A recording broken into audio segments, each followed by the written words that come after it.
సిద్ధాపురం పంచాయతీలో మేము మెజార్టీ తీసుకొస్తామని మన వాళ్ళు గట్టి పట్టుదలతో మిమ్మల్ని చూస్తే చాలా ఆనందం వేస్తుంది. నాకు పట్టుదల ఉంటే బాగా బలహీనంగా ఉండే గ్రామాన్ని కూడా బలోపేతం చేయొచ్చని మీరు నిరూపిస్తూ ఉన్నారు. అందరికీ ప్రత్యేకంగా అభినందనలు తెలియజేస్తా ఉన్నా. మీరెవరు ఎలాంటి అపోహలు పెట్టుకోవాల్సిన పని లేదు. మామూలుగానే ఎలక్షన్ల ముందు ఇట్లాంటివి నడుస్తూ ఉంటాయి. కాలువ శ్రీనివాసులు ఎంపీగా పోతాడట, నేను ఎక్కడికి పోను, రాయదుర్గంలో అనుకుంటా.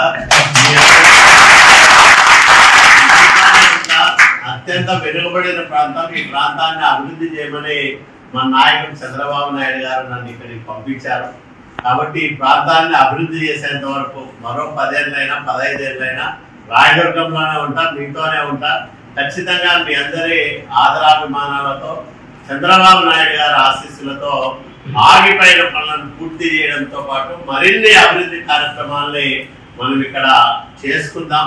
ఈ ప్రజలకు మంచి చేద్దాం, ఈ ప్రాంతాన్ని బాగు చేద్దాం. దానికి మీరందరూ కూడా నాకు చేదోడుగా ఉన్నందుకు మరొకసారి మీ అందరికీ మనస్ఫూర్తిగా